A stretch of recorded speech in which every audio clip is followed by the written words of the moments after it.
کہ خدا بندہ تیرے نام سے آغاز کرتا ہوں، کہ خدا بندہ تیرے نام سے آغاز کرتا ہوں، تیرا بندہ ہوں، تیری رحمتوں پر ناز کرتا ہوں، کہ خدا بندہ تیرے نام سے محفل کا آغاز کرتا ہوں، تیرا بندہ ہوں، تیری رحمتوں پر ناز کرتا ہوں، اور فقط تیری مدد اور استعانت کے بھروسے پر، کہ فقط تیری مدد اور استعانت کے بھروسے پر مجھے اڑنا نہیں آتا مگر پرواز کرتا ہوں۔ ماشاءاللہ ماشاءاللہ، کہ زندگی دی ہے تو جینے کا ہنر بھی دینا، کہ زندگی دی ہے تو جینے کا ہنر بھی دینا، پاؤں بخشے ہے تو توفیق صبر بھی دینا،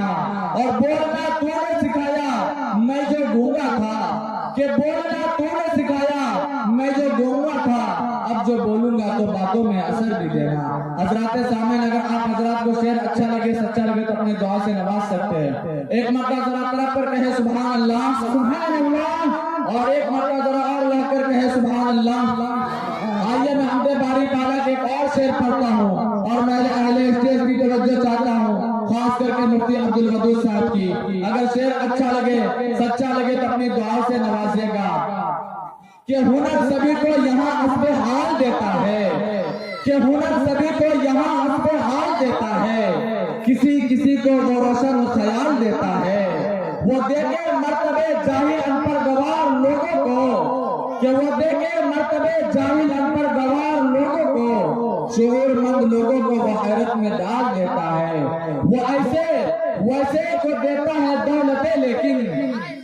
کہ وہ ایسے کو دیتا ہے دولتیں لیکن نصیب والے کو وہ رزق حلال دیتا ہے، نصیب والے کو وہ رزق حلال دیتا ہے۔ ایسا لگ رہا کہ آپ حضرات کو شعر سمجھ میں ہی نہیں آ رہا،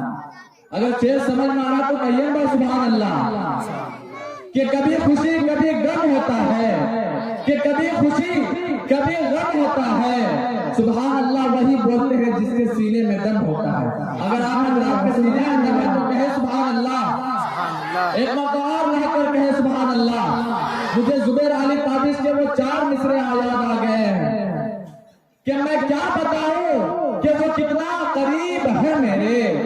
کہ میں کیا بتاؤں کہ وہ کتنا قریب ہے میرے، میرا خیال بھی اس کو سنائی دیتا ہے، کہ میں کیا بتاؤں کہ وہ کتنا قریب ہے میرے، میرا خیال بھی اس کو سنائی دیتا ہے، اور وہ جس نے آنکھیں عطا کی ہے دیکھنے کے لیے، کہ وہ جس نے آنکھیں عطا کی ہے دیکھنے کے لیے، اسی کو چھوڑ کے سب کچھ دکھائی دیتا ہے، اسی کو چھوڑ کے سب کچھ دکھائی دیتا ہے۔ آئیے حضرات سامعین، میں آپ کا وقت نہ لیتے ہوئے اب قرآن کریم کی تلاوت سے اس محفل کا آغاز کروں، اس بابرکت محفل کا انہی بابرکت کتاب سے آغاز کرنے جا رہا ہوں۔ حضرات سامعین، قرآن کریم ایک ایسی کتاب ہے کہ جس کا پڑھنا بھی ثواب، کہ جس کا دیکھنا بھی ثواب، کہ جس کا سننا بھی ثواب۔ تو آئیے اس بابرکت جس کا آغاز قرآن کریم سے کرتا ہوں۔ تو آئیے آج میں بہت ادب احترام کے ساتھ اس وقت جناب حافظ قاری نیاز عرفانی صاحب کو میں دعوت اسٹیج دیتا ہوں، میں ان کا استقبال خیر مقدم ان 4 مصرے کے ساتھ کرتا ہوں کہ سناؤ نغمہ قرآن کہ ہم بیدار ہو جائے، کہ سناؤ نغمہ قرآن کہ ہم بیدار ہو جائے، اندھیرے سے نکل کر صاحب انوار ہو جائے۔ اور کرتا ہوں میں ابتدا مقدس کتاب سے، کہ کرتا ہوں میں ابتدا مقدس کتاب سے، حمد خدا ثنا رسالت معاد سے، اور تم بھی اسے ہر روز پڑھا کرو صبح و شام، کہ دیتی ہے نجات ہر ایک عذاب سے۔ داس پر حافظ قاری نیاز عرفانی صاحب کو میں دعوت سخن دیتا ہوں کہ وہ آئے اپنے تلاوت کلام پاک سے ہم سامعین کو دلوں کو مستفیض کریں۔